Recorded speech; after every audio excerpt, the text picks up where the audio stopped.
Hai guys, welcome to Kamu Soal. Hai.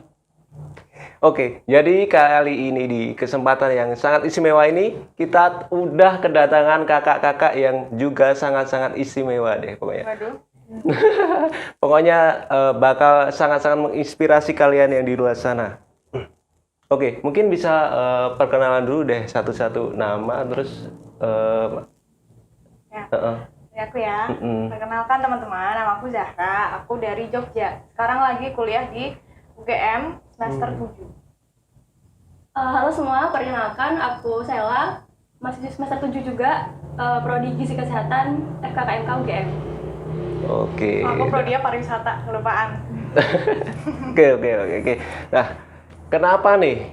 Satu-satu ya, mungkin bisa dijawab kok milih fakultas itu tuh kenapa? Coba dulu Mungkin nih. Kamu dulu. deh. Kebetulan pariwisata itu ada di dalam Fakultas Ilmu Budaya. Kenapa memilih fakultas itu ya? Karena ada pariwisatanya. Karena pariwisata di dalam ilmu budaya, jadi kebetulan ada di dalam fakultas itu, jadi ya mau nggak mau di FIB. Kalau kamu? Oke, kalau aku kenapa milih fakultas, itu kan dulunya namanya adalah Fakultas Kedokteran UGM, tapi sekarang namanya jadi Fakultas Kedokteran Kesehatan Masyarakat dan Keperawatan UGM. Nah, sebenarnya bukan nyasar ke fakultasnya sih, dulu itu lebih tertuju ke prodinya. Oh, Jadi prodi oke. Gizi Kesehatan. Sebenarnya awal mulanya nggak tahu nih si prodi Gizi Kesehatan ini masuk ke FK ternyata. Nah, baru waktu registrasi baru tahu si prodi ini Gizi Kesehatan ini masuk ke Fakultas Kedokteran Kesehatan Masyarakat dan Keperawatan UGM. Oke, guys. Oke. Terus masuknya lewat jalur apa nih? SBM. SBM. Kalau aku kebetulan SNM. Wih. Mungkin ada ini apa? Ada tips-tipsnya sih? Kalau SBM gimana? Kalau SN tadi gimana? Apa ya? Tipsnya banyak latihan aja sih. SBM kan ya sekarang kalian kalau mau masuk ke universitas gitu banyak banget buku-buku SBM ya banyak latihan aja. Kalau aku ya, SNM. karena kemarin kebetulan lewat jalur SNM, jadi strateginya itu mengandalkan nilai raport sebenarnya. Selain itu kita juga harus main taktik ya, namanya taktik ya. Jadi kayak kamu harus tahu di mana posisimu, rankingmu di sekolah tuh di peringkat berapa sih gitu. Jadi kamu bisa memperkirakan peluangmu bisa masuk ke satu program studi itu seberapa besar kayak gitu. Juga bijak-bijaknya milih program studi yang benar-benar kamu minat dan benar-benar peluangnya itu bagus buat kamu masuk di situ. Gitu sih. Oke. Terus kenapa nih kalian kok pilih UGM tuh? UGM tuh punya apa sih? Ada apa dengan UGM dari kacamata kalian? Kamu dulu deh. Sebenarnya mungkin. awalnya aku nggak expect banget bisa masuk UGM karena kayaknya ini deh melebihi jangkauanku gitu, kayaknya kayak terlalu tinggi gitu loh masuk UGM. Terus waktu SNM kan udah nggak lolos nih, udah nggak terima, terus begitu SBM pengen deh coba pilihan 1 sama 2 masukin UGM tuh kan, kita spekulasi ya, siapa tahu untungnya di situ, hokinya di situ. Ya udah nyoba terus lolos alhamdulillahnya. Terus ya udah ya saat itu kayak bangga banget, kayak merasa laki banget gitu. Iya. UGM, Wow. universitas salah satu universitas terbaik di Jogja, di Indonesia juga. Kalau kamu gimana? Kalau aku kenapa milih UGM, jujur dari awal sekolah, dari awal SMA pun pengennya tetap UGM gitu. Karena kebetulan kakak-kakak juga kemarin di UGM. Jadi banyak saudara juga yang memang kuliahnya di UGM, jadi kayak ada motivasi lebih untuk masuk ke UGM. Oke. Jadi kayak udah kampus mimpi banget Iya, udah impian lah. gitu ya. Iya. Mantap deh pokoknya. Terus ini, seketat apa sih persaingan pas pada kalian masuk itu, seketat apa? Kalau tahunku itu setauku ketat banget. SBM prodi yang ingin aku tuju itu pariwisata itu ketat banget. Kalau nggak salah perbandingannya 100:1. Jadi passing grade-nya tuh lagi rendah-rendahnya gitu. Rendah banget. Itu sih. Tapi ya nggak tahu, emang jalannya di situ mungkin ya. Jadi ini ya apa udah laki banget ya. Makanya Kalau Kalau aku karena balik lagi kemarin lewat SNMPTN, ketat nggak ketatnya tergantung dari nilai kamu dan dari peringkat sekolahmu, akreditasi sekolah maksudnya. Oke. Kan kuota SNM itu bergantung sama akreditasi sekolah juga. Kalau akreditasi sekolahnya A misalnya, dia dapat berapa ratus orang yang bisa di list untuk masuk ke SNM gitu. Iya. Nanti baru keputusannya masuk atau enggak tergantung universitasnya. Nah, kebetulan kemarin masuk ke SMA yang akreditasinya A, jadi kayak peluangnya tuh juga lebih terbesar, lebih terbuka juga, dan ya kesempatannya ada di situ sih. Oke.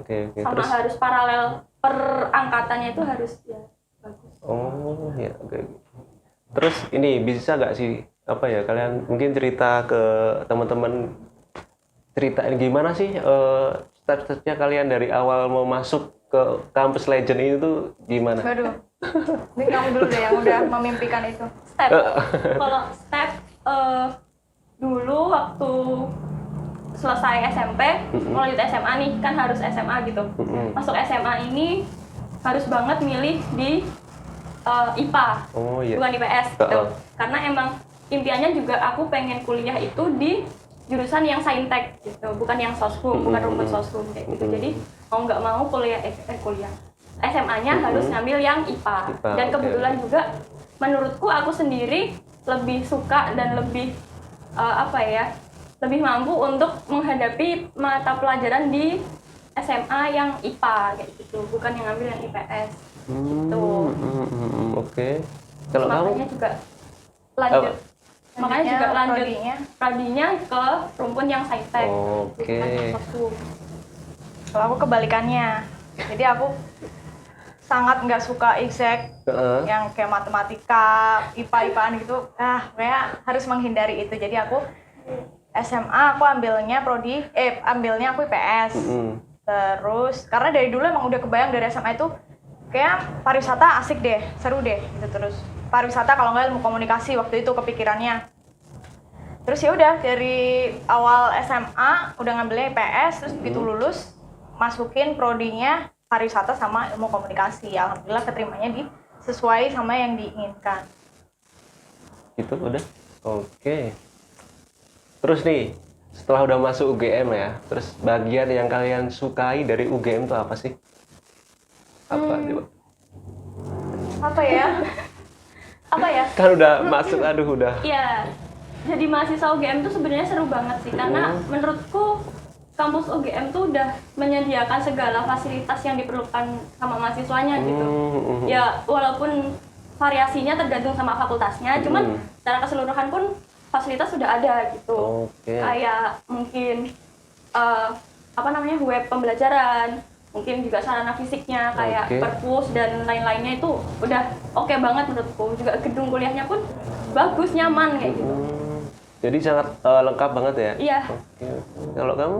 Kalau aku teman-temannya sih. Jadi perbedaan yang sangat signifikan antara waktu kita SMA sama kuliah itu kan kayak pergaulannya ya. SMA tuh kita misalkan sekolah di Jogja ya anak-anaknya kebanyakan berasal dari Jogja gitu. Kalau kita kuliah di UGM sedikit bahkan yang di seangkatanku yang dari Jogja bisa dihitung jari. Kayak lebih banyak yang dari luar Jogja. Nah, dari asal-asal yang entah dari mana aja yang luar Jogja, luar pulau bahkan itu ya kita jadi banyak insight gitu loh. Mereka jadi bawa kebudayaan mereka, terus kita kayak bertukar kalau kebudayaan di sana tuh gimana sih, kalau ini gimana, kita jadi tahu orang gini tuh mungkin ya pola pikirnya tuh lebih ke gini gitu. Itu seru banget sih. Oke. Jadi kayak banyak sharing gitu ya sama teman-teman baru gitu dari kultur kalau mereka. Di sana gitu. tuh gimana sih? Apakah sama kayak di Jogja? Apakah gimana? Nanti mereka kayak share. Terus nih kesulitan saat pertama awal-awal kalian masuk kuliah tuh kayak adaptasinya kayak mungkin sama teman-teman baru itu kayak mana mungkin? Kalau sama teman-teman baru itu nggak susah sih adaptasinya, maksudnya kita ya pinter-pinternya kita membawa diri aja gitu, maksudnya ya kita tetap pada prinsip kita, maksudnya kan kalau kita mau kayak terpengaruh ke teman-teman yang seperti apa ya itu gampang banget. Tapi kita ya kalau kita teguh pada pendirian gitu ya maksudnya pintar-pintar pilih circle pergaulan kalian aja. Terus tadi apa pertanyaannya, apa lupa.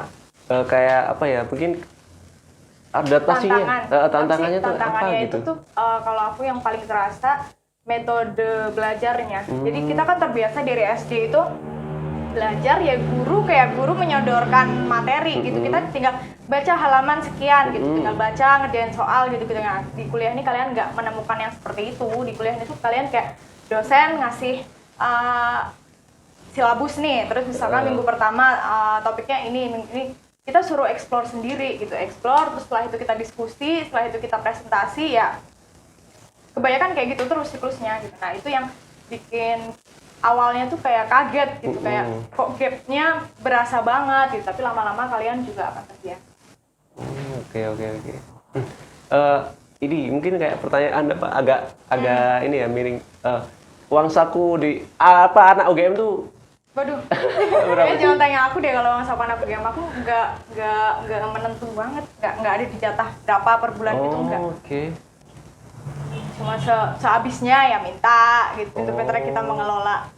Cuman kalau misal kalau teman-teman kita yang dari luar Jogja nih ceritanya, misalnya kayak kesannya tentang biaya hidup di Jogja itu, mereka sebenarnya juga bilangnya emang Jogja tuh murah sih. Murah. Mulai dari apa ya, kos tempat tinggal tuh bisa dari berapa ratus ribu aja tuh udah dapat yang enak gitu. 400 sudah ada, 400 bulan. Nah, udah deket kampus, udah kayak tinggal jalan doang deket, nyaman, kayak gitulah. Makanan Mulai juga dari murah kos, gitu ya? Makanannya 5.000 udah dapat. Iya, hampir semua sih, kayak mau jalan-jalan, mau tempat ngopi pun kayak atau kita cari apa deh, iseng baju lah. Tuh di Jogja tuh semua ada dan semurah mungkin kita bisa dapat di sini. Oke. Jogja guys. Ya. Jogja. Jogja nih. Terus ini apa sistem pembelajaran di UGM ini seperti apa sih, mungkin kayak di apa ada perbedaan gitu dengan kampus-kampus lain gitu? Apa sama aja? Aku kurang tahu soalnya kalau di kampus-kampus lain, tapi menurut aku mungkin ya sama ya, apa sistem pembelajaran di kampus tuh kurang lebih seperti itu semua nggak sih? Ya lecture ya pasti ada tambahan belajar sendiri. Cuman kadang perbedaan itu ada di fakultas atau prodinya sih biasanya. Karena kalau misal nggak semua prodi, nggak semua fakultas tuh menerapkan kayak skills lab, tutor, kayak gitu-gitu, nggak semua fakultas ada. Nah kalau saya sendiri kan di FK gitu, di situ ada kayak skills lab, tutor, tiap matkul itu ada. Terus kalau corona gini pembelajarannya gimana kalian? Totally daring, dari dalam jaringan semua, online semua. Ya kebetulan alhamdulillah, maksudnya aku mengalami kuliah online ini, aku udah semester berapa ya? 6. Itu udah semester 6. Yang mana itu aku udah nggak ada kuliah lagi. Itu aku tinggal KKN, semester 6 KKN, semester 7 magang, terus lanjut skripsi.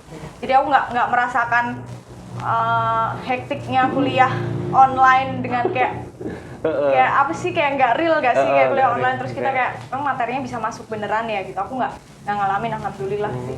Berarti kalian nih KKN-nya online juga gitu? Online? Ya kemarin semester 6 Gak asik. Kita nggak terjun ke masyarakat. Kita nggak, padahal kalau jadi offline aku ke Danau Toba harusnya. Kamu mana? Kemarin harusnya ke Gorontalo sih. Ya ampun. Udah selesai tapi ya batal. Oke, terus seasik apa sih kalian nih jadi satu sama anak-anak UGM yang apa ya? Mungkin kalau dinilai orang di luar sana ya, anak UGM ini pasti IQ-nya tuh masih di atas rata-rata. Apa jadi satu orang-orang pinter pilihan gitu tuh seasik apa gitu loh? Asik sih. Asik, seasik apa? Asik aja sih. Asik. Kayak wah gitu ya? Enggak, aku justru kalau misal kayak orang-orang bilang wah anak UGM kayak wah IQ-nya kayak mungkin di atas Rata-rata. aku nggak merasakan itu, kayak aku sama aja kayak kalian gitu. Tapi ya mungkin banyak teman-temanku yang emang seperti itu. Banyak teman-teman yang aku banyak lah ya teman-temanku yang brilian istilahnya, kayak selalu mengeluarkan pendapat, kayak kritis banget kayak gitu. Ya aku berusaha seperti itu, tapi kayak ya aku nggak gitu loh, nggak kayak yang dikira orang gitu loh. asiknya justru lebih ke tadi yang kayak udah aku bilang, kayak pertemanannya, kayak aku ketemu sama orang-orang dari baru. Di luar segala dari Sabang sampai Merauke dari Sabang jadi sampai satu. Merauke, itu yang seru itunya. Kalau kamu juga gitu juga? Iya juga, tapi kayak karena apa ya, UGM gitu. Jadi kayak kita tuh UGM. kadang menjumpai teman-teman yang kayak out of the box gitu, kayak oh keren banget sih ini orang gitu, kayak wah gitu. kita Kok dia nih bisa ya? iya, dia kuliahnya masih oke, dia organisasi kemana-mana, temannya banyak, semua masih jalan dan nggak ada kayak apa ya, muka kelihatan sombong pun enggak, muka kelihatan kayak capek lesu pun enggak gitu, masih kayak Dia bisa keren tetap kayak banget low sih ini, profile gitu. iya masih diajak main pun masih ayo kayak gitu, enak banget teman-temannya. Kok bisa gitu ya, dia manage waktunya. Banyak inspirasi otaknya. dari mana-mana, dari teman sendiri termasuk inspirasi juga kayak gitu. Terus ini di UGM tuh pasti jelas banyak UKM-nya ya? Ya, Jelas ya. banget kan? banyak banget. Nah, kalau ini kalian ikut apa sih? Kamu dulu? Udah. Aku waktu maba itu sempat ikut UKM renang. Wih, Karena aku suka, ya bukan suka sih, maksudnya seneng aja renang. tapi bisa renang? Suka sama bisa dikit-dikit.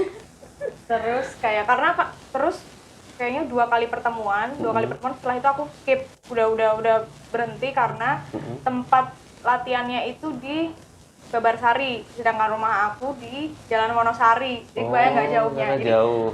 mana waktunya itu sore sampai malam jam 7. Jadi waktu itu zaman maba, belum kebiasa pulang malam, terus kayak ya ampun pulang malam banget udah capek gitu, kayak kayak nggak ingin merasakan itu lagi. Itu ya udah stop semenjak itu. Tapi kalau UKM-nya banyak banget, karena pengen olahraga apapun ada, kayak basket, bola, sepak bola, renang, panah, berkuda, banyak banget. Oh, itu di UGM ada kayak gitu? Iya, Oh, ada. fasilitasi ya? Ada Mana? tempat. Itu di tempat di UGM? Iya, Di UGM. tempatnya juga Mantul ada. banget. Pokoknya dari UKM tuh dari olahraga, kesenian, kayak atau kayak cuma komunitas-komunitas gitu juga ada. Kayak Mapala pasti ada lah ya, terus kesenian tari Solo, tari Jogja ada, terus Kayak bela diri juga banyak. bela diri. Ikut. Di UGM nggak ikut, Oh, Ada di luar. Karena Oh, di beda luar. perguruan sama yang di luar, jadi oh beda. ya. Terus tapi terakhir ikut apa sih? UKM, bukan di UGM. Dulu waktu maba pengen nyoba itu marching band. Kan kayak seru banget tuh marching band kan. Nah, waktu itu udah kayak ngikut latihan awalnya dulu. Jadi sistemnya itu adalah latihan awal dulu, semua pegang alat apa ditentuin kayak gitu pas seleksinya. Oke. Habis itu baru kayak ada ujian, baru pelantikan jadi anggota gitu. Nah, waktu itu saya udah dapat alat. Kamu dapat alatnya namanya melofon. Kayak trompet gitu sih alatnya. Terus udah latihan beberapa kali, tapi ketika jadwal kayak ujian buat pelantikannya ini nabrak sama praktikum, dan itu terjadi gitu. 2 kali, makanya udah nggak bisa buat ngikut seleksinya itu buat jadi anggota tetap kayak gitu. Jadi ya udah nggak ikut UKM apa-apa. Jadi sibuknya di dalam aja, di fakultas aja gitu. Jadi apa UGM ini menyediakan semuanya loh guys. Iya semuanya. Ntar kalau Menyalurkan kalian udah apapun. masuk UGM, kalau cuma apa mahasiswa pulang Ya, pulang sekolah itu sayang sayang. sekali deh kayaknya. Karena semua sebenarnya bisa tersalur di UGM. Kamu mau seni, mau belajar seni ada, mau belajar olahraga ada, semua bisa. Jurnalistik pun juga bisa. Mantul banget tuh. Ada balai itu. BPM. Terus nih kalian nih apa ya rasanya gimana sih setelah jadi anak UGM? Rasanya tuh kayak apa ya mungkin Ya awalnya pride pasti ada sih, kayak bangga banget masuk UGM Nah, itu. gitu, kayaknya semua orang mengidolakan Idola. kampus ini gitu. Ya sampai sekarang nggak apa ya, nggak naif, masih ada sih pride Ya, bangga masih lah ada ya. lah bangganya. Ya itu sih bangga. Tapi iya sih jujur apa ya, hal pertama yang bikin orang tuaku bisa nangis terharu tuh karena pengumuman SNM masuk UGM. Itu karena kemarin itu di SNM-nya aku cuma milih satu, gizi kesehatan UGM. Dah satu itu doang. Karena aku kayak nggak kepikiran jurusan lain gitu. dan itu langsung goal. Alhamdulillahnya iya. Walaupun sebenarnya udah aku milih satu ini aja ya gitu. Kalau misal pun ini nggak tercapai, nggak hijau nih, nggak lolos gitu, aku bakal SBMPTN dengan jurusan ini juga kayak gitu. ya wis gak apa-apa, udah diiyain sama papa sama mama. Kebetulan ya hijau. Alhamdulillah. Gitu. Terus nih di UGM tuh ada event-event rutin gitu nggak sih? Kayak apa? Banyak, ya? itu banyak. Ada seni gama. Nah, Seni iya. gama itu event Olahraga antar fakultas. antar fakultas. Hmm. Jadi kayak kompetisi olahraga, tapi semua fakultas bisa partisipasi. Terus Apalagi? Kayak kalau urutan event biasa dari maba itu yang pertama ada SMP. sampai SMB, terus kayak Gama Expo. Gama Expo. Gama Expo tuh buat memperkenalkan UKM-UKM yang ada, jadi semua UKM kayak buka stand kayak gitu, terus nanti maba yang baru masuk itu mereka boleh nanya apa aja, boleh kayak mau kepoin mereka mau masuknya kayak gimana, terus kayak fasilitasnya apa aja, bisa dapat apa aja di situ, bisa di situ daftar juga bisa di situ biasanya. Terus di Galaxy itu ada juga biasanya semua UKM itu dia perform. Jadi ada jadwalnya tuh dari hari ini jam segini jam sekian. Jadi kayak tontonan aja gitu, kayak maba-maba yang kesana tuh kayak nonton, terus kayak aku pengen ikut banyak waktu setelah lihat perform itu Iya, kayak karena lihat keren-keren marching semua, band, memang. keren banget ya marching band, jadi kayak maba tuh kayak terhasut untuk ikut UKM-UKM-nya gitu loh. Motivasinya dari situ sih, karena memang mereka ya untuk menampilkan itu pun mereka juga diberi klien mesti latihan gitu loh, untuk ya itu tadi regenerasi dari maba-maba Anggotanya. Terus nih kalian nih di luar kuliah ada apa mungkin kegiatan di luar kuliah, ada kegiatan kayak yang rutin gitu nggak sih? Apa sekarang lagi apa gitu kegiatan kalian tuh apa? Sekarang kalau dulu waktu kuliah semester awal semester 3 itu join namanya himpunan. Biasa kan di himpunan mahasiswa kayak gitu. Aku masuk himpunan mahasiswa itu 2 periode. Yang pertama jadi staff, yang kedua jadi kepala departemen tuh kayak apa sih? Kepala bidang kayak gitu. Itu 2 periode. Semester awal pokoknya maba, tahun pertama sama tahun kedua. Terus aku juga ngikut BEM, tapi cuma BEM fakultas sih, BEM FK aja. BEM FK itu kemarin cuma 1 periode kepengurusan, karena periode 2 kan aku jadi kadep di di Hima, jadi kayak nggak boleh ngerangkap gitu, jadi harus BEM-nya harus nggak boleh double. Terus cara bagi waktu mabanya tuh kayak mana sih? Nah sebenarnya karena Aktif banget sih.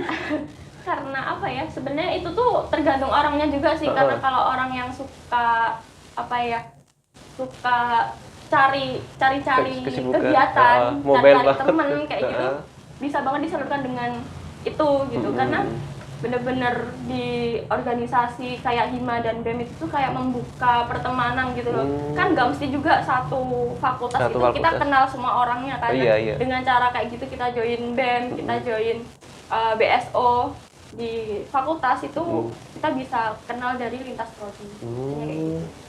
Oke. Terus nih, apa tantangan terbesar kalian sebagai mahasiswa UGM?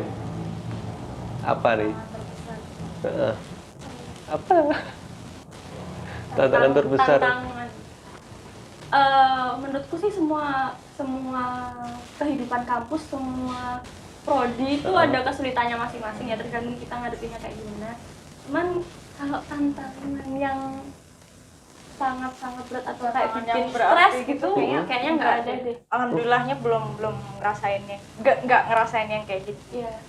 Wah, enak juga. Karena kayak kalau misal pun kuliah susah gitu, kita ada teman, kita bisa nanya teman. Kalau nggak ada teman, kita kayak bisa kalau misal malu nih bisa sama teman, kita bisa pakai sarana perpus buku banyak banget, koneksi internet cepat, mau cari jurnal dari manapun bisa. UGM juga udah langganan jurnal internasional mana-mana, mau bisa dapat di situ. Terus kayak kalau misal mau curhat nih ya, ini kayak tadi masuk ke BEM sama Hima ini kan biasanya ada PSDM. Nah, itu kalian bisa sharing sama orang-orang itu ini. Aku juga dulu PSDM tuh. Jadi kayak bisa nambah teman dari situ sih, kita ngerangkul teman-teman dari situ kayak gitu. Jadi kayak kesulitan pun kalau kita memang mau terbuka dengan orang lain tuh nggak ada kesulitan. Kalian sebenarnya pernah kenal nggak sih? Bisa meminimalisasi kesulitan. Gimana? Pernah kenal nggak sih sebenarnya? Kita tuh sebenarnya teman SMP dulu. Oh, malah. Tapi SMA-nya lain. kamu Terus ketemu lagi di UGM? Iya. Ya, tapi di Oh. UGM juga nggak pernah ketemu. Iya. Karena fakultasnya berjauhan, beda jalan. Iya, jadi kalau FK kan di depan Sarjito tuh, di barat Jakal, Jalan Kelurang. Kalau Aku masih di Kalau Bulak FIB. Sumur, masih di kalau di FIB kan di timurnya GSP. Oke. Lapangan Pancasila. Oke. Gitu, bisa ketemu. Terus nih, kan kalian udah sebentar lagi lulus ya? Udah semester berapa? 6 ya? 7. Nah, bentar Ya. lagi nih kan lulus nih kalian nih. Udah Insya punya Allah. apa ya? Pandangan jauh ke depan nggak sih? Oh ya, aku nih lulusan UGM gitu loh. Oh, aku mau ngapain gitu setelah ini? Apa nih? Apa? Mau nikah? Jangan dulu. Aduh, Jangan berat. dulu dong. Aku kayak pengen langsung kerja sih. Kerja di mananya belum kebayang, tapi maksudnya dari dulu juga melihat jurusan pariwisata ini kayaknya berprospek besar gitu Prospek di era banget ya. ini gitu. Apalagi sekarang kan pariwisata tuh lagi booming-boomingnya gitu. Makanya nanti juga pengennya insya Allah kerjanya juga bisa selinier gitu, satu sejalur ya? garis, satu jalur sama jurusan aku punya. Kalau kamu? Kalau aku, insya Allah habis lulus, insya Allah mau profesi dulu.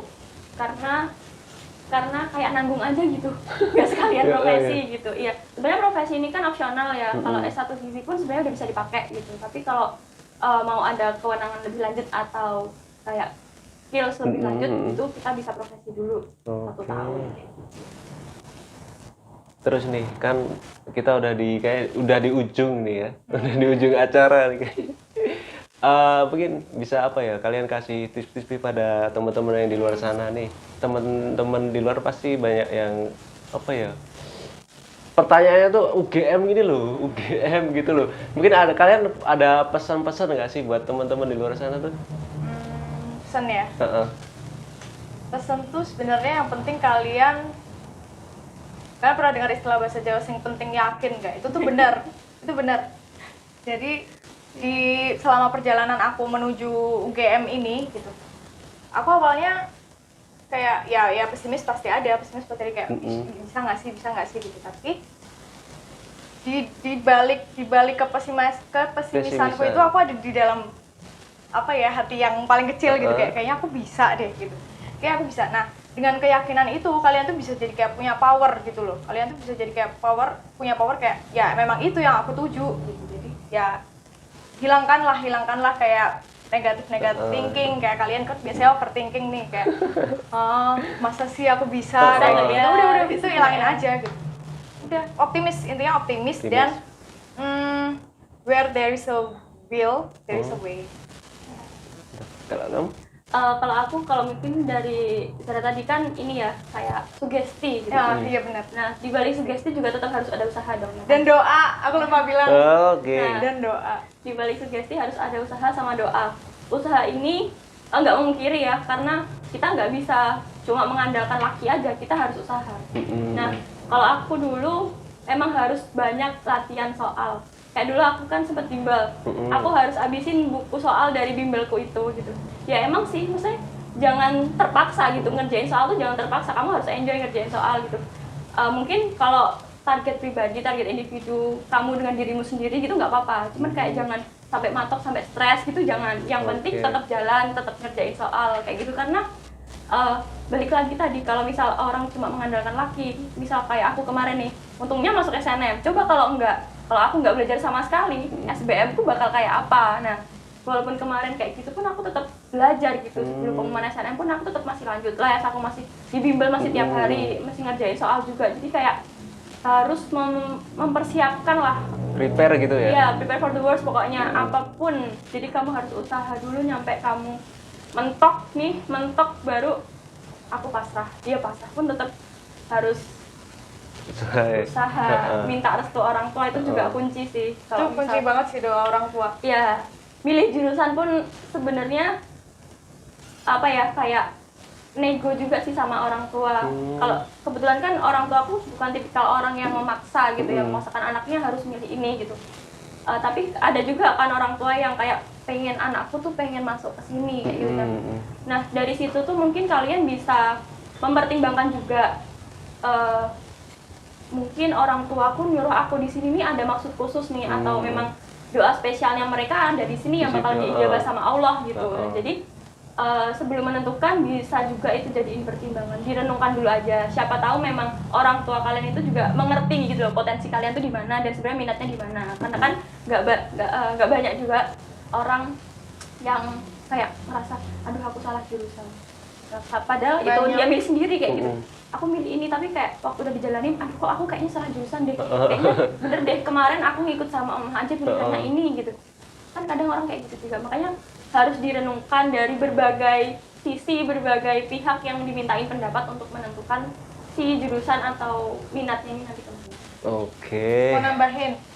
Apa tuh? Boleh. Usaha, ingat ini ya, usaha dan doa itu nggak akan pernah mengkhianati hasil. Wih. Oke, siap. Oke guys, jadi kita udah di penghujung acara bersama kakak-kakak yang sangat-sangat menginspirasi, yang sangat-sangat super sekali. Aku jadi mau masuk UGM nih. Boleh, siap ditunggu dia. Asik banget ya udah kayaknya. expired ya kayaknya. Oke. Mungkin sekian video dari Kampus Soal kali ini. Semoga video ini, konten ini bisa menginspirasi kalian, bisa bikin menambah wawasan kalian untuk kedepannya bisa lebih lebih semangat lagi ya, lebih bisa ada apa? Ya motivasi. Ada motivasi. Oke gitu tadi. Oke, jangan lupa kepoin Instagram, Twitter, dan TikTok semuanya di @kampungsoal. Dan jangan lupa like, comment, subscribe, and share sebanyak-banyaknya buat teman-teman kalian di luar sana biar semua konten-konten kita tuh tersebar luas kebaikannya. Dan biar lebih semangat bikin kontennya. Oke. See you. Dadah. Dadah.